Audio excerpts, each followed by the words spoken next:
নিজের সন্তানের দিকে তাকাচ্ছি আর সন্তানহারা মায়েদের কথা মনে পড়ছে আর চোখের পানি অঝরে ঝরছে। এই শোক কীভাবে সইবে মায়েরা, এই প্রশ্ন তো থেকেই যাচ্ছে। সন্তানকে সকাল হলেই স্কুলে নেওয়ার তড়িঘড়ি প্রত্যেকটা বাবা মারই থাকে। রাস্তা দিয়ে কি হবে কি না হবে সেটা ভেবে মা বাবা স্কুলে নিয়ে দিয়ে আসি, একটুই নিরাপদে স্কুলে থাকবে। সেই নিরাপদ স্থানে যে এই মর্মান্তিক দুর্ঘটনা ঘটবে কে জানতো? এর দায়ভার কে নেবে, এই প্রশ্ন তো থেকেই যাচ্ছে।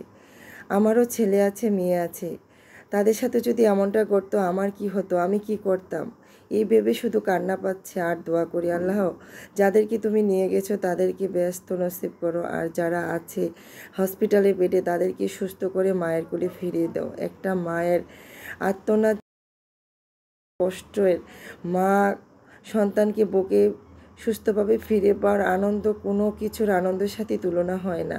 প্রত্যেকটা বাবা মা তার সন্তানকে তার নিজের থেকেও ভালোবাসে বেশি, আর সেই সন্তানের কষ্ট কোনো বাবা মাই সহ্য করতে পারে না। একদিন এক রাত যদি সন্তান অসুস্থ থাকে, সেদিন রাত আর মায়েদের কোনো ঘুম থাকে না। সন্তানের পাশে বসে কত সেবা, কত যত্ন। আর এই মায়েদের এখন কি হচ্ছে, কি তাদের ভিতর দিয়ে চলছে, তাই না? হসপিটালে বেডে থেকেও সন্তানকে কাছে দেখতে পাচ্ছে না।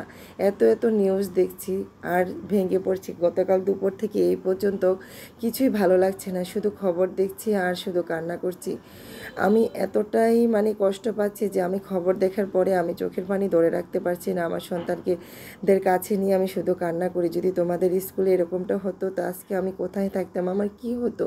তো আমার মতো তো আরও বাবা মা এটাই করতেছে বা ভাবতেছে তাদের কি হচ্ছে, তারা কোথায় আছে এখন, তাদের সন্তানকে হারিয়ে তারা তো পাগলের মতো। এক মায়ের দেখলাম যে একটি মেয়ে মারা গেছে, আরেকজন আছে হসপিটালে, এখনও যে বাঁচবে কিনা তার সন্দেহ। সে মায়ের কি হবে, সে বাবা মা কী নিয়ে বাঁচবে, কি করে বেঁচে থাকবে? এই যে সন্তানদের জন্য সকাল হলে স্কুল, নাস্তা, টিফিন, কত কিছু আয়োজন করি, সন্তান ভালো থাকবে, সুস্থ থাকবে, ভালোভাবে খাবে, কত কত স্বপ্ন থাকে। সন্তানকে ভালো স্কুলে লেখাপড়া করালে সন্তান ভালো হবে, মানুষের মতো মানুষ হবে, ভবিষ্যতে তাদের ভালো কিছু আশা করি তাদের থেকে। তার মাঝে যদি এরকম মর্মান্তিক ঘটনা ঘটে, সব স্বপ্ন চুরমার করে ভেঙে দেয়, তখন তার কেমন লাগে? ওই বাবা মার কি বেঁচে থাকা আর না থাকায় তো সমান হয়ে দাঁড়ায়। সবাই ভালো থাকবেন। আর এই মর্মান্তিক দুর্ঘটনায় যারা আহত হয়েছেন, নিহত হয়েছেন, তাদের জন্য আমাদের দোয়া ছাড়া আর কিছুই থাকলো না। সবাই দোয়া করবেন, যে যেখান থেকে পারেন দোয়া করবেন যেন আল্লাহ তাদেরকে সুস্থ করে মায়ের কোলে ফিরিয়ে দেয়। আর যেই শিশু সন্তানগুলি হারিয়ে ফেলেছে বাবা মা, তাদেরকে যেন আল্লাহ ধৈর্য দেয়। তাদের ধৈর্য ছাড়া আর এখন কিছুই করার নেই। আর শুধু সবাই মিলে আমরা দোয়া করব, আল্লাহ সবাইকে হেফাজতে রাখুক, ভালো রাখুক, সুস্থ রাখুক। আর বলতে পারছি না, কি বলছি জানি না। সবাই ভালো থাকবেন, সুস্থ থাকবেন। আল্লাহ।